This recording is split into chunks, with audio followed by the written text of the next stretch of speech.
The latest parcel survey numbers released by the Gary Redevelopment Department this week show the city has as many as 8,000 vacant and abandoned properties. The discovery of alleged murder victims in some of those homes is a gruesome reminder of a legacy of urban decay Lakeshore Report has been tracking all year. The tactic to curb crime by fighting blight. Boarded up, broken, standing as a reminder of past steel industry boom. 8,000 blighted buildings within Gary city limits, according to a new report from the city and the University of Chicago. We recognize that there are a lot of potentially dangerous things that can happen with vacant buildings. Because Darren Dion Van, the man charged Monday with 1 count of murder, told police he hid the bodies of 6 Gary women he killed in 5 blighted homes. Entities that are often afterthoughts are now at the forefront of strategy for City Hall. It's certainly a grave concern that he concealed his crimes through the use of abandoned homes in the city of Gary, although that does underscore that our approach is consistent and it's the right thing to do, meaning that our prioritizing the abandoned structures that are in the city is in fact correct.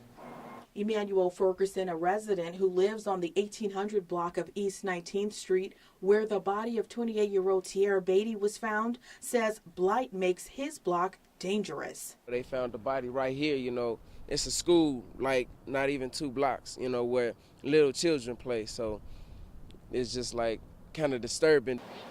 On this day, more than 3 groups of school children passed by the home and another vacant property while we were filming. Kids just walk through riding their bikes, and to know, we have corpse, in this house. We want to make sure, if we let our kids step outside, that they're going to be safe. Mayor Karen Freeman Wilson says her administration's been attacking tattered properties all year. Just last month, she watched alongside Indiana Lieutenant Governor Sue Ellspermann as demolition began in the city with new federal funding. But the city's Director of Development, Joseph Van Dyke, says his department can't afford to demolish all eligible properties. There are just never enough resources. It would be our dream to be able to knock down every vacant property, to secure every home that needs to be boarded up temporarily. But until there's a lot more resources, we work with what we have. He says Gary was recently awarded the largest demolition allocation in the state, $6.6 million from the United States Department of Treasury's Hardest Hit Fund.